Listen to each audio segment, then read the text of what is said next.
Ever heard that old saying, if these walls could talk? Well, what if it wasn't the walls? What if it was a doll? And what if it didn't just talk about the past, but whispered about the future? Welcome to Atlanta, Georgia, on a seemingly ordinary night. December 2nd, 2020. Inside a quiet suburban home, a little girl named Lily slept soundly, her favorite doll, Daisy, propped on a pillow beside her. From the outside, it was a picture of childhood innocence. But looks can be deceiving. Lily's parents, Mark and Sarah, had started noticing strange things. Little things at first. A misplaced toy, a door left ajar. They brushed it off as the forgetfulness of a busy family. But then, the coincidences started piling up, all centered around Daisy. One morning, Mark found Daisy lying on the kitchen floor next to a toppled glass of milk. An hour later, Lily, rushing for the school bus, knocked over a fresh glass in the exact same spot. A fluke, they thought, but it kept happening. They'd find Daisy in the garage near Mark's toolbox, and the next day, Mark would get a flat tire. They'd find her propped against the window looking out at the old oak tree, and the day after, a storm would break a heavy branch, sending it crashing onto the lawn right where the doll seemed to be staring. It was unsettling, as if the doll was a silent actor in a play that hadn't been performed yet. Driven by a mix of curiosity and a creeping sense of dread, Mark decided to set up a few small security cameras in the house. He aimed one directly at Lily's bed. Focusing on Daisy, he told himself it was just to prove his own growing paranoia wrong, to show that there was a logical explanation. Maybe Lily was sleepwalking. Maybe the cat was getting into the room. He just needed to see it for himself. That night, Mark and Sarah stayed up late, huddled over a tablet, watching the grainy, black and white feed from their daughter's room. For hours, nothing happened. Lily tossed and turned, the blankets rising and falling with her gentle breaths. Daisy sat motionless, her painted-on smile a fixed eerie feature in the infrared light. Mark was about to call it a night, feeling a little foolish, when Sarah gasped and grabbed his arm. "Look," she whispered, her voice trembling. On the screen, something was happening. It was subtle at first. The doll's head, which had been facing the ceiling, slowly, almost imperceptibly, turned towards the door. There were no strings, no hands, just a silent, impossible movement. They watched, frozen, as Daisy's plastic arm lifted, pointing towards the hallway. Then, as if its performance was complete, it settled back into its original position. The entire event lasted less than a minute. They rewound the footage, watching it again and again. It was real. The next morning, a package was mistakenly delivered to their house. The mail carrier, flustered and apologetic, stood at their door, pointing down the hallway towards their neighbor's home, his gesture an exact mirror of the doll's from the night before. The connection was immediate and horrifying. The doll wasn't just moving.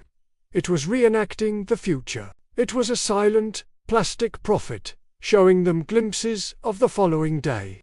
The experiment continued for a week, and every night brought a new, chilling tableau. One night, Daisy was found slumped over at the foot of the bed, her head bowed.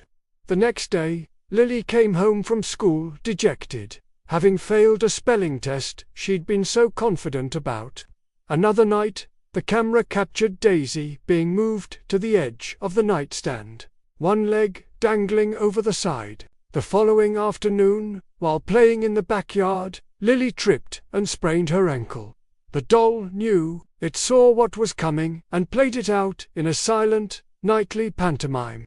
Mark and Sarah were trapped in a state of constant anxiety, trying to decipher the doll's cryptic performances. Was it a warning, a curse?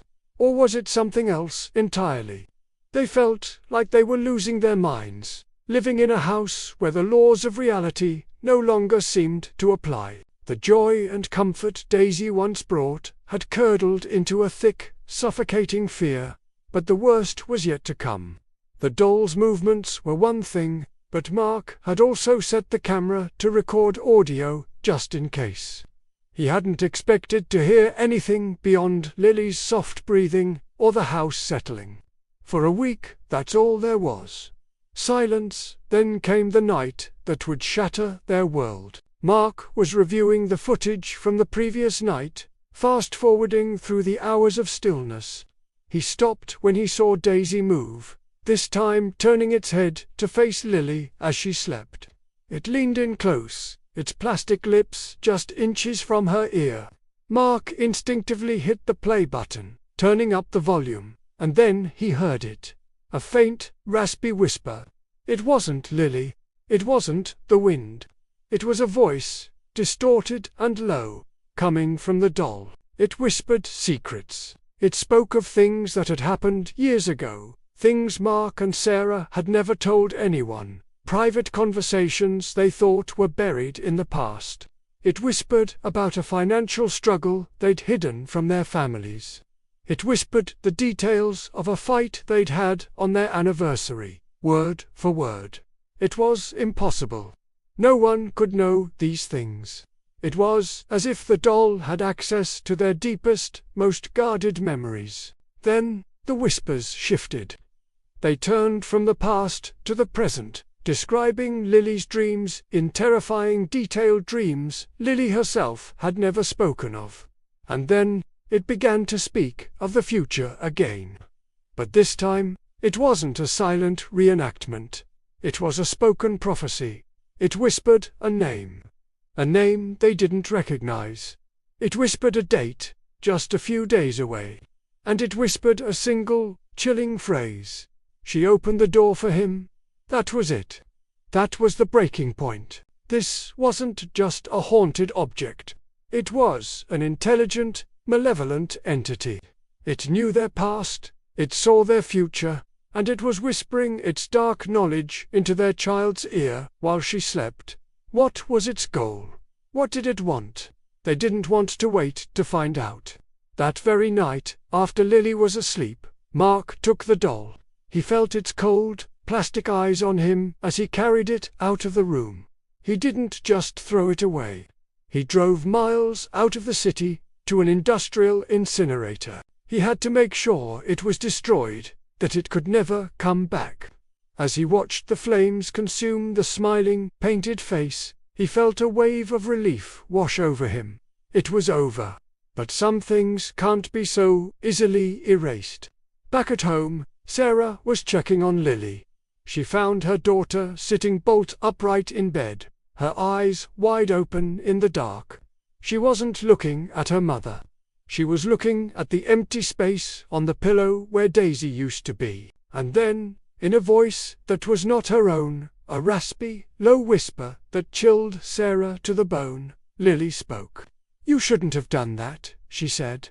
"Now how will we know when he's coming? Some toys are alive, in ways you can't imagine. They don't just hold our memories. Sometimes, they hold our future, twisting it into something we were never meant to see." Thanks for watching. If this story sent a shiver down your spine, don't forget to hit that like button and subscribe for more tales from the shadows. Stay safe out there, and maybe, just maybe, think twice about the silent observers in your own home. See you next time.